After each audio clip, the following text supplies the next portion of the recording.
mustahabbu, dan disunnatkan ba'da dzabahi, setelah selesai disembelih, al-intidharu qad biyahu wa taskunu jami'u a'dha'ihi. Disunnatkan setelah disembelih untuk menanti kadar sembelihan itu menjadi dingin. Kita tahulah orang hidup itu tubuhnya hangat, maka kita saat ditembak dengan termogan itu tetap suhu normalnya itu di atas 30 derajat. Kalau ada orang saat ditembak dengan termogan suhunya di bawah 30, itu vampir. Nggak mungkin orang hidup suhunya dingin, tetap ada panas dalam tubuhnya. Maka binatang juga demikian, ada hangat pada tubuhnya, tapi setelah meninggal dunia dia menjadi dingin. Maka mayat itu setelah meninggal dia dingin. Orang yang kehilangan panas tubuhnya dia akan meninggal dunia. Nah, maka saat kita kedinginan itu harus dipanaskan. Ketika terlalu panas harus didinginkan. Kalau tidak mati juga. Ya, jadi terlalu panas mati, terlalu dingin juga mati. Hipotermia kata orang kampung saya. Ya, terlalu dingin. Nah, dipanaskan. Tunggu sampai binatang yang disembelih ini dingin. Wa taskunu jami'u a'dha'ihi, dan organ-organ tubuhnya itu tidak bergerak lagi.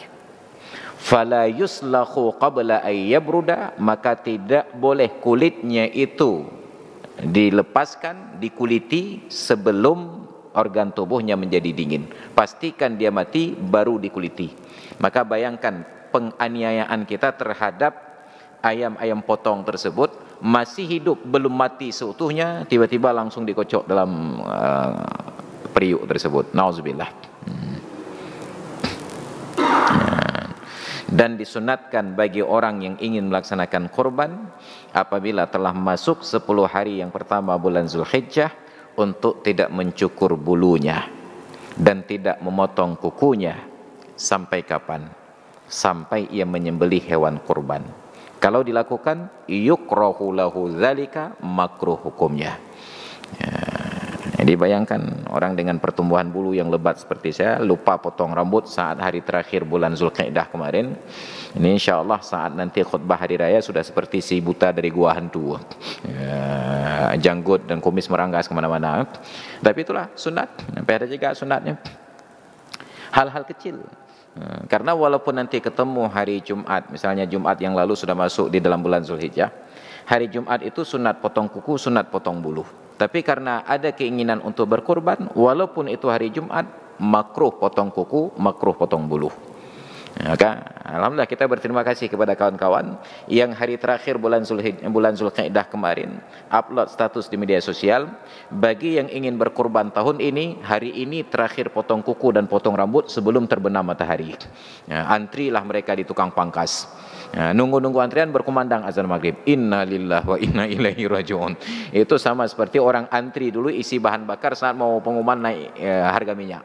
Antri kanyang gedong dan kasih tengah jum, begitu gilirannya tiba-tiba bahan bakar habis. Maka nu pupri ini.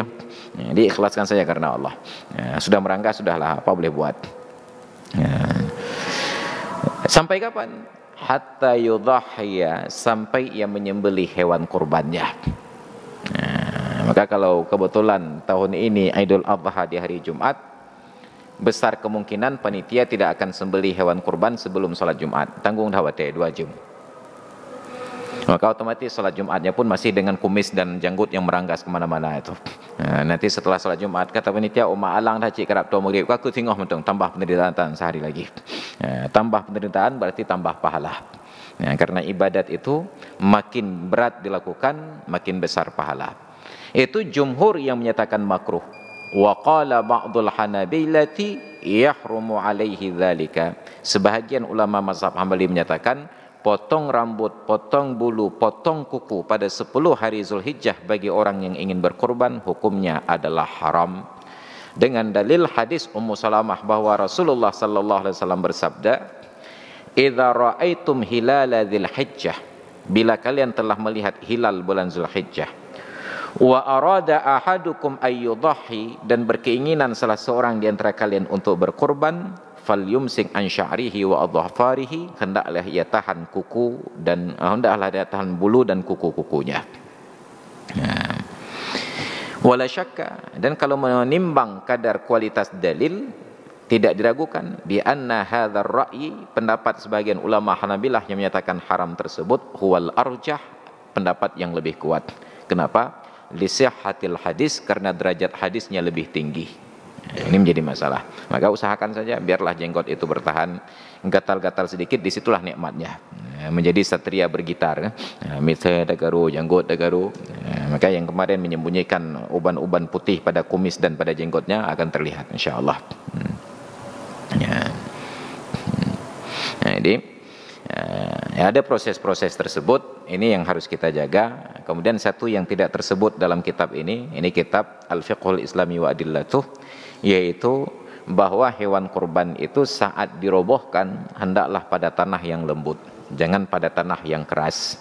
Nah, tadi hanya disebutkan menyeretnya itu dengan cara yang lembut, tidak disebutkan merobohkan binatang tersebut dengan cara yang lembut pula.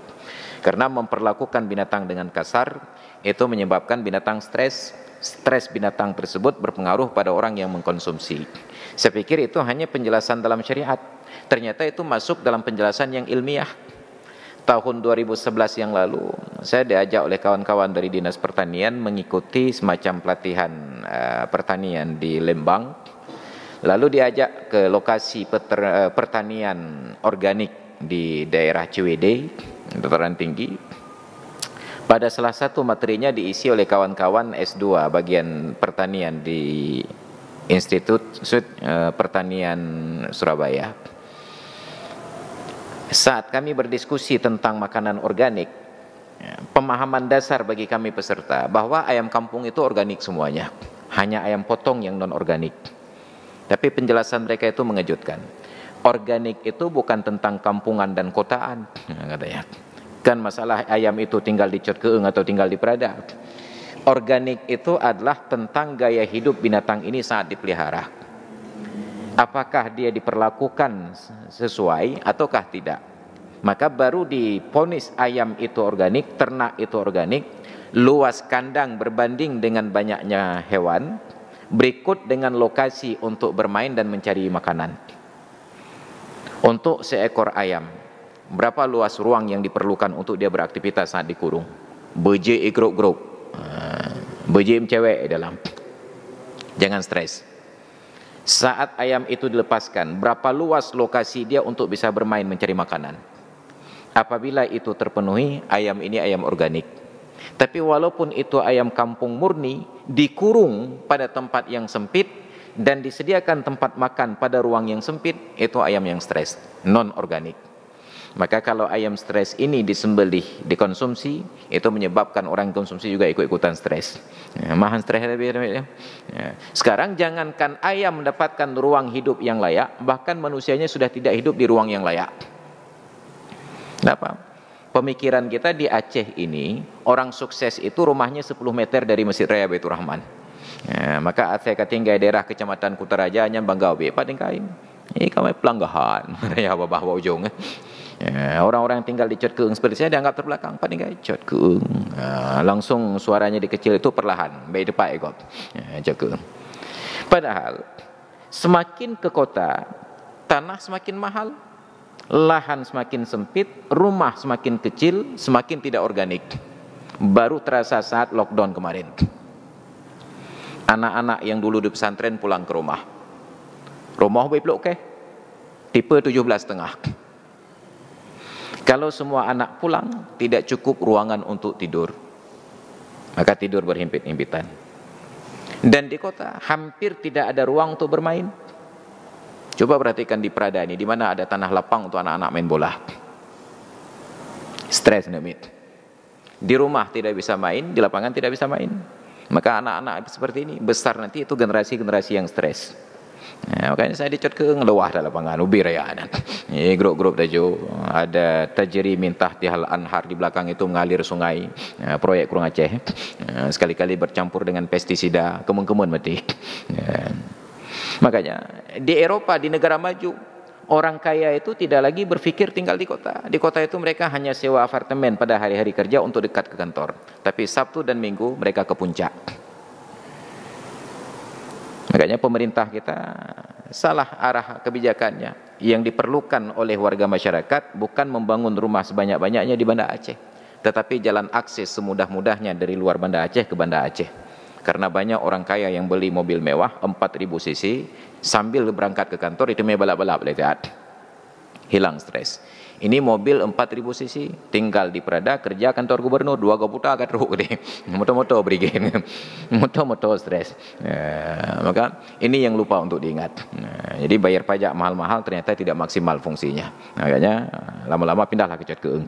Ini hadirin dan hadirat sekalian yang dirahmati Allah, itu ajaran dalam Islam bahwa binatang ini diperlakukan sebaik mungkin agar saat kita nikmati dagingnya mendatangkan kenikmatan setinggi mungkin. Saat disembelih jangan pula dipertontonkan kepada kawan-kawannya, itu dia akan juga stres. Maka saat penyembelihan dipindahkan. Jangan proses penyembelihan itu dipertontonkan di hadapan hewan-hewan yang akan disembelih berikutnya. Adab-adab itu diajarkan oleh Islam jauh sebelum benua Amerika ditemukan oleh Christopher Columbus. Tiba-tiba mereka mengajarkan kita tentang demokrasi dan kemanusiaan. Bahkan kita sudah maju tentang kehewanan.